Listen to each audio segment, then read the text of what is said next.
Sebelum melanjutkan, jangan lupa subscribe dulu, terima kasih. Bab 153 Sang Patriark Tua kembali. Bukankah semua orang yang seharusnya hadir sudah hadir? Mengapa ada kereta lain yang datang? Siapa lagi yang ada di sana? Sementara semua orang merasa agak bingung, langkah mereka menuju ke dalam terhenti sejenak saat orang-orang menatap kereta yang sangat biasa-biasa saja yang berhenti tepat di depan gerbang. Murong Yisuan yang hendak melangkah masuk juga menghentikan langkahnya saat melihat kereta kuda itu. Dia tidak hanya merasa kereta kuda itu tampak agak familiar, tetapi juga merasa mengenali gadis berpakaian hitam yang mengendarainya. Bukankah dia bersama wanita itu terakhir kali? Jiu kecil, biar aku membantumu. Mengenakan pakaian serba hitam, Guan Xilin melompat keluar dari kereta dan mengulurkan tangannya kepada orang yang keluar di belakangnya. Kata-kata Jiu kecil membuat jantung Murong Yisuan berdebar kencang dan matanya menunjukkan sedikit keterkejutan, kakinya menjejak tanah.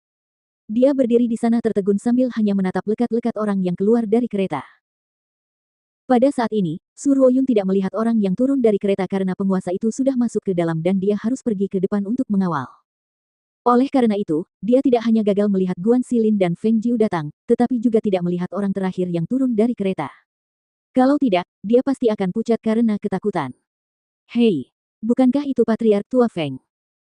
Ketika berbagai kepala keluarga melihat pemuda dan wanita membantu lelaki tua itu turun dari kereta, mereka segera menyadari bahwa itu adalah Patriark Tua yang telah hilang dari kediaman Feng. Dan, melihat sikapnya yang tegas, dia sama sekali tidak terlihat seperti orang yang dihinggapi setan kegilaan. Pada saat itu, semua orang mulai maju dan mengerumuninya. Patriark Tua Feng, kau akhirnya kembali. Patriark Tua Feng, selama kamu tidak ada di istana, Jenderal Feng jatuh sakit karena khawatir. Patriark Tua Feng, kemana saja kamu selama ini? Semua orang mengerumuni lelaki tua itu dan terus-menerus melontarkan pertanyaan kepadanya, suara mereka penuh dengan kekhawatiran. Karena semua orang yang datang hari ini semuanya berasal dari klan besar dan keluarga yang lebih bergengsi di kota Bulan Berawan, tidak ada satu orang pun dari keluarga menengah yang terlihat. Oleh karena itu, setiap orang merasa Guan Xilin dan Feng Lin sangat asing dan tidak ada yang bisa mengenali mereka. Haha, aku telah membuat semua orang khawatir, tetapi orang tua ini baik-baik saja.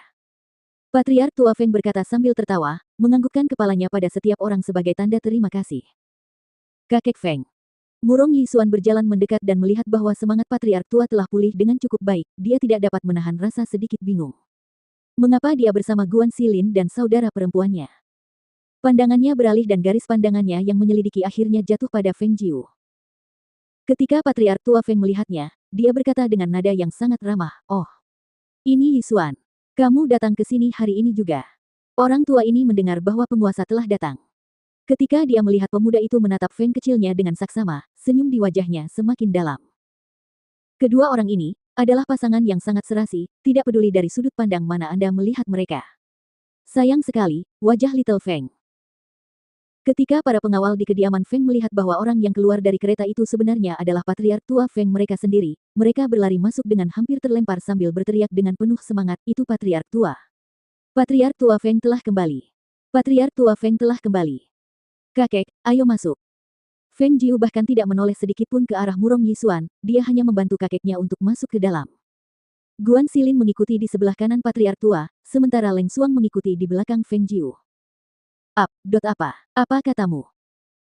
Su Ruoyun sedang menghibur penguasa yang duduk di kursi utama di aula ketika dia tiba-tiba terkejut dan menjadi pucat pasi setelah mendengar apa yang dikatakan seorang penjaga dan tubuhnya mulai gemetar tak terkendali saat dia bertanya, "Siapa yang kamu katakan kembali?"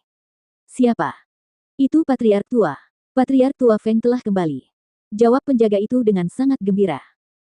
Sang penguasa yang sedang duduk sambil menyeruput tehnya memperhatikan reaksi aneh gadis itu dan alisnya sedikit terangkat, merasa sedikit heran dengan kepanikan dan ketakutan di balik reaksinya.